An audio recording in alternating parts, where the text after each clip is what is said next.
What's up, y'all? It's your girl, Just Autoimmune Nurse Jen, back at it with another video for you guys. And actually, it's more like a plea. Hold on. I'm gonna take a pause there. Whew, these masks are so hot. So, what's up, you guys? If you couldn't hear me, I was saying, it's your girl, Just Autoimmune Nurse Jen. Yeah, that's a contradiction there. But I'm one of those folks reaching out to you the way that several others in my shoes are, begging and pleading everybody to stay at home.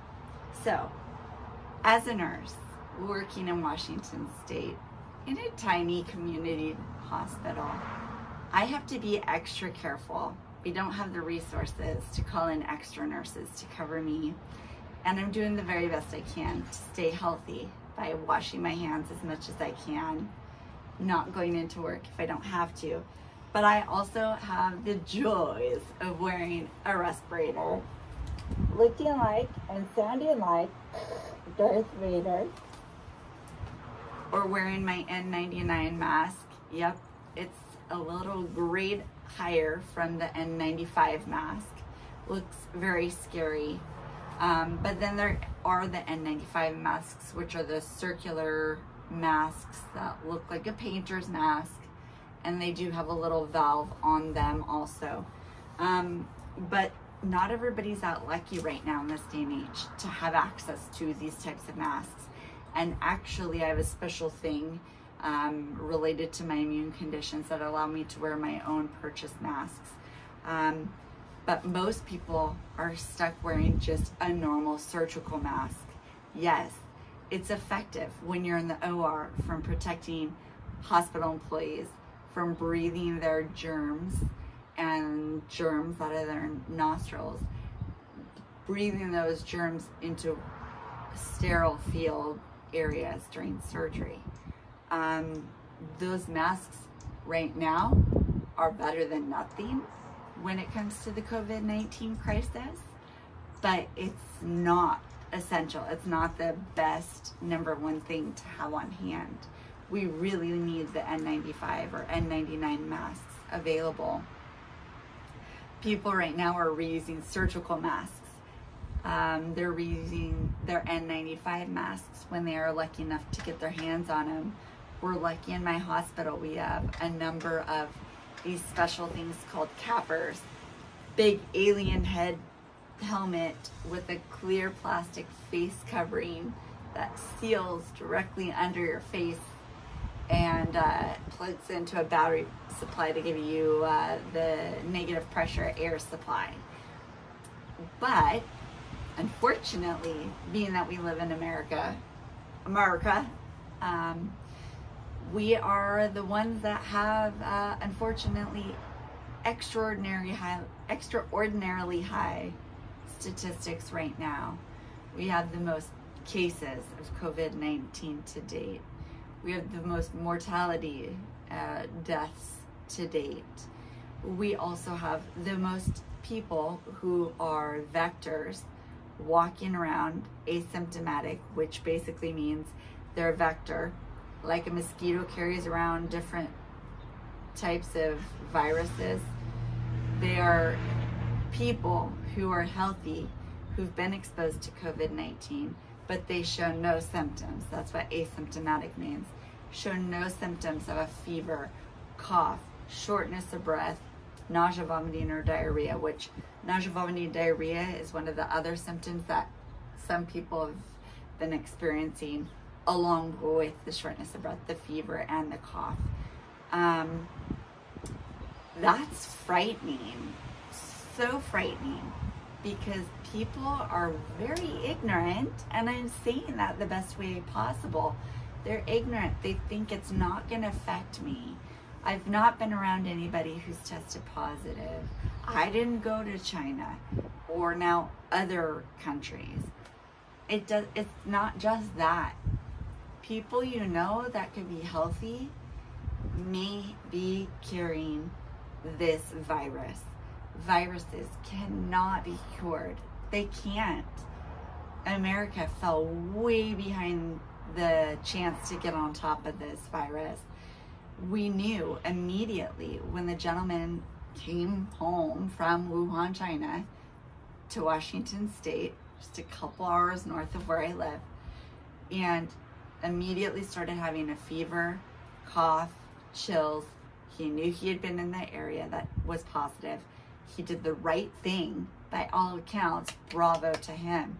He called his local health department, as well as calling the closest local hospital that he lives near, telling them what was going on so they could try to prepare for his arrival to their facility. That's exactly what we're asking everybody in the country. If you think that you've been around somebody who's had the COVID-19 positive test, or somebody that's traveled home from another country, it's been a while since that's happened, since most countries are shut down, but we're asking that you contact your local health department, because the ability as to, or the way you're going to get tested, it's not just go to the hospital and you're going to get tested. The health departments have specific criteria for what allows you to be included in getting the test. Tests are still limited, and if you're healthy, there's no reason to waste a test. When you start to show symptoms, that's when they start going through the criteria and saying, hey, you know, deciding whether or not you need to be tested. Health departments have the ability to test if you're healthy enough and can go home and self-isolate. Otherwise, hospitals will test if you're symptomatic and need more urgent interventions. But either way, hospitals and health departments are really liking the heads up, so that we can meet you in a specific area and take you to a specific isolated area in the hospital. That way we don't risk the potential of infecting others who come in for other reasons from getting possibly COVID-19. So I know the message here is kind of doom and gloom, but right now more than ever, we need everybody to continue to work together. There is an ignorant attitude and behavior that has unfortunately continued to shine, prove true, with the American attitude being, it's not going to affect me, it doesn't affect me, I'm young, I'm healthy. I'm young, I'm otherwise healthy, except for the fact that I am immunocompromised. I have autoimmune conditions. I'm in the immunosuppressed family, and I work as a nurse. I love what I do. I continue to go to work despite the fact that I'm potentially putting myself at risk of not just catching COVID-19, but it being the last thing that I have in this life before passing away. Because those of us who are immunocompromised, which is a gigantic normal world number worldwide, and it affects a lot of young people. You just might not know it if we don't share that information with you. You wouldn't know who's immunocompromised. There are 275 plus different types of autoimmune conditions. Without being treated on any kind of medication, our immune systems are attacking themselves. Therefore, when we come into contact with different viruses or bacteria or illnesses, our body is not able to fight it because it's still primarily focusing on fighting its own immune system. Then, those of us who are on chemotherapy or biologic therapy treatment to try and knock our immune system down just a little bit so it doesn't keep attacking itself and therefore can kind of function more normally, we're at an even bigger risk of especially lung infections, which is exactly what COVID-19 is. It's a lung infection. And it's devastating. Influenza is bad. It kills hundreds of thousands of people a year. But because this COVID-19 can be caught so easily, and now people walking around without showing signs or symptoms can easily spread this to so many people, it's scary. It is so scary. We're far from over. We're far from peaking with the COVID-19. Even once we hit the peak and start going down, plateauing out and heading back down the curve, there's still a chance that we're gonna have people dying from this and that number going up. It doesn't mean you continue to just go out and live your life as normal.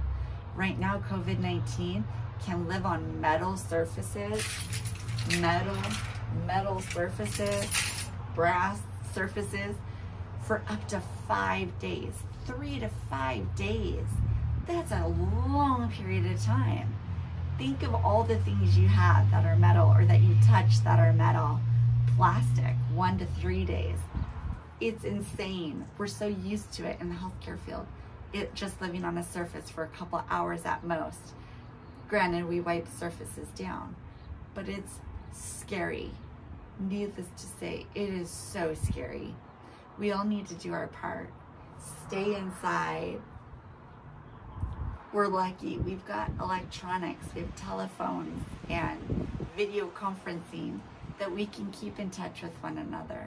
My heart breaks for everybody who's missing out on birthday parties, proms, graduations, all of those life celebrations. But in order to be able to continue to enjoy those celebrations, we need to do our part now. That means continuing to be safe, continuing to support one another. Seeing my fellow workers in other parts of the country going through things that we're not trained for and not experienced in a warlike situation. Granted, it feels like a warlike thing with the amount of emotional stress and physical stress we're under. It's different than war. It very much is.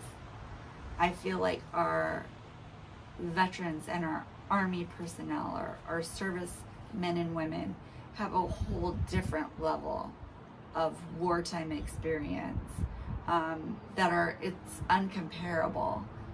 But my heart does bleed for everybody. And I've seen people in this area that need to make sure that they're doing a better job of supporting one another, being kind, being patient, raising each other up rather than going after each other. It's very brutally stressful right now. The only way we're gonna get through this is together. Be kind. I'm so thankful for every single person that's an essential worker, the people that deliver mail, our packages that we're all ordering online so we try and stay away from grocery stores, the grocery workers, the different departments in a hospital. Every single person who still has a job right now and is able to report to work, thank you. It's not just the nurses, doctors, and hospital employees that should be getting all the gratitude. It means a lot, and we're under a lot of stress, but it's everybody. And I'm sorry for everybody who's not working right now. If there's anything that we can learn from this, we need to support one another. If you're able to, help a neighbor, help a friend. If you're gonna go out and go get groceries anyway, if one person that's really healthy and able to go and get groceries for a couple of other people, do it so that less people are out spreading the germs or possibly picking germs up. And just remember, follow the CDC's guidelines and the World Health Organization. They, in this particular case, are doing the right thing. They're sharing information daily, hour to hour throughout the day. Listen to what they have to say, follow their guidelines. They're going to be more on top of it than any political figure that's trying to get clout. Most states and countries are in elections right now. I would like to think they're doing it for the right reasons, but I ultimately don't believe that they are. At the core of it, I think they're trying to get clout and nominations for when elections do happen. So listen to the CDC and World Health Organization. They have nothing to gain from putting out the information except for trying to stop this thing. And it's not over. Remember, y'all, it's not over. It's frightening for us all, but remember, there are those of us who have another level of fear because our immune systems can't fight the way that others can. In America, we're having children and 20 healthy 20 and 30-year-olds who don't have any other conditions going on in their health background. They're healthy, they exercise, they eat right. So if it can get them, it can get you too. Be safe. Sorry about this video not being so positive, but I do have good intentions to come. My heart's been broken for a friend who passed away, like the only real friend that I've ever allowed myself to open up fully to. So Mitch, I know you're out there and you're still watching over us. I still love your family and you very much. So be kind, guys. Be kind. See you next time.